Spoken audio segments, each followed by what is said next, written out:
The Syrian military has deployed a large force including the Tiger Forces, the Syrian Arab Army SAA, the Republican Guard, and other pro-government factions near the militant-held pocket in Damascus's eastern Ghouta.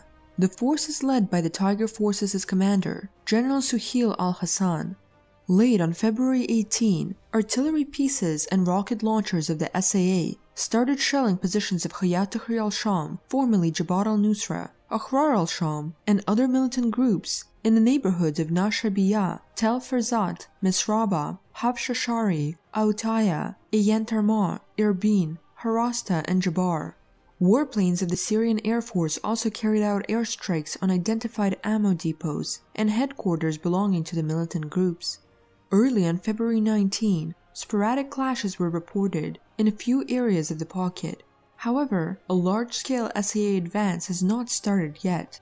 On February 18, Ahrar al-Sham and Nur al-Din al-Zenki released an official statement announcing that they had merged and formed a new militant group entitled the Syrian Liberation Front. The declared goal of this new militant group is to fight the SAA, its allies, as well as other enemies of the so-called Syrian Revolution. According to reports, the group will be led by Jabr al-Basha, a senior commander of Ahrar al-Sham. Syrian experts believe that the groups are trying to use the merger to hide a trace of beheadings and terrorist attacks associated with the brands of Ahrar al-Sham and Nur al-Din al-Zenki, as well as to use it as a card in competition for power in Idlib with Hayat Tahrir al-Sham. Considering that both groups have some ties with Ankara, the merger may be conducted within the wider Turkish plan aimed at expanding its influence in this area. The story with Damascus YPG negotiations over possible SAA deployment in a friend area is still developing, as Kurdish sources provide conflicting reports and statements on the issue. While the Kurdish political leadership are bargaining, the Turkish Armed Forces TAF and the Free Syrian Army continued their advance and captured the villages of Hesika Fukani, Hesika Tehtani, and Dervish Ubashi. Meanwhile, the YPG media claimed that YPG members had conducted an attack on a TAF headquarters in the village of Kirikzain in the southern Turkish province of Hatay and killed 7 TAF service members there. The reports are not confirmed by the Turkish side.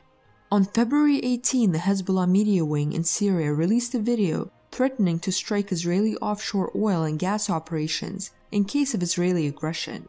The video quotes remarks of the movement's leader, Hassan Nasrallah, over the recent Israeli-Lebanese oil dispute issue over the Block 9 oil and gas field. "If you prevent us, we prevent you. If you open fire at us, we will open fire. If you hit us, we will hit you." The video shows the facilities of Karish, Tamar, and Laftan as targets of possible missile attacks. In December, Lebanon approved a bid from consortium of France's Total, Italy's Eni, and Russia's Novatek for 2 of the 5 blocks put up for the tender in Lebanon's first oil and gas offshore licensing round. However, Israel pretends that Block 9 is at least partly located in its waters. On January 31st, Israel's defense minister Avigdor Lieberman even threatened the companies that will develop the oil field and said they are making a grave error.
هاي كانت كلها مجهزة فتحات تهوية. هاي نحن هون فجرناها غرف تهوية ومضخات أكسجين مشان النفق كله يصير فيه يتنفسوا.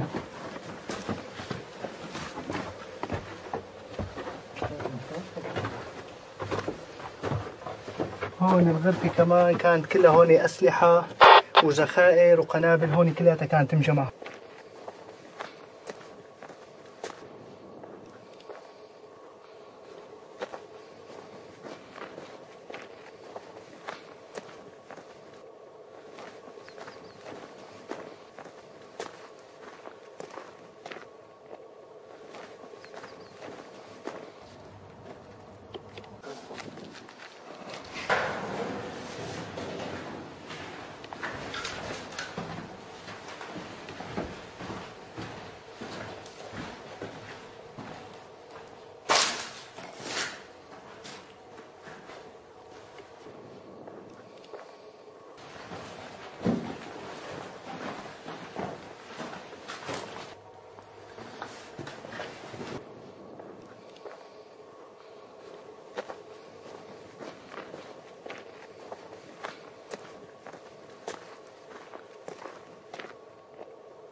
لقد عودتم هذا الشعب، لقد عودتم أهلكم أن يفتخروا بانتصاراتكم. عودتم زيتون إدلب وقلعة حلب وقلعة تدمر وجبال اللاذقية والبادية السورية، وإن شاء الله ستعقد لكم رايات النصر في كل أرض تحلون بها. الله أكبر. على الشام، على الشام.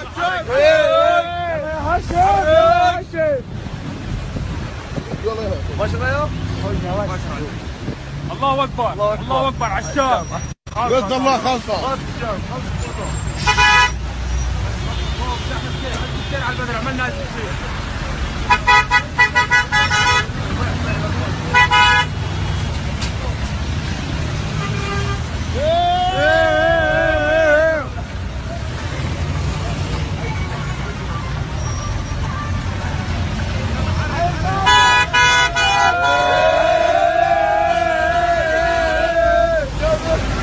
جابر لك على وتر لك يلا حرك حرك حرك.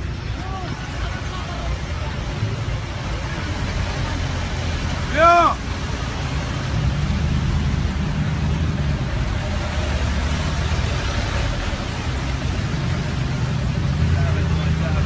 ذهبت يا الله ذهبت. خالصة ميلاد. زهطة الشام زهطة. الشام علوش على البدر زهطة الشام خالصة. صورة خالصة هيك. يا وياه. هيك هيك.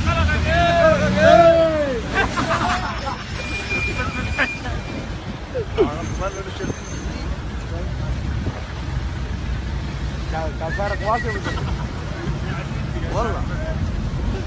أنا امبارح بطيعة هيك وجيت امبارح نغير يوم بنستقبل.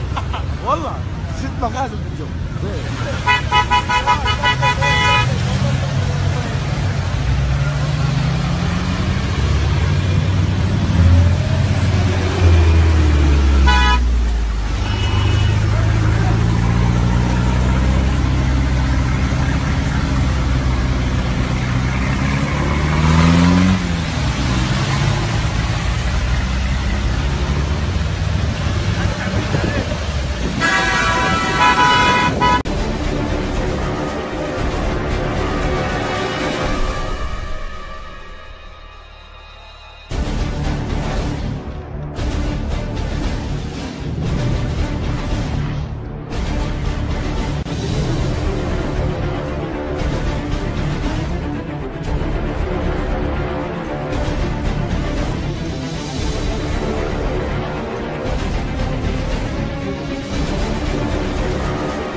سيادة العميد سهيل الحسن، الله يحميك يا معلم، الله يديمك.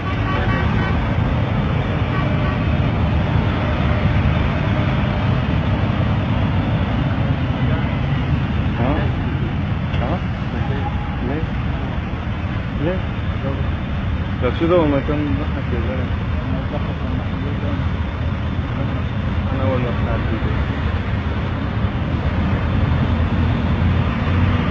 يسد يا من يعني هي عدل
الجيش السوري.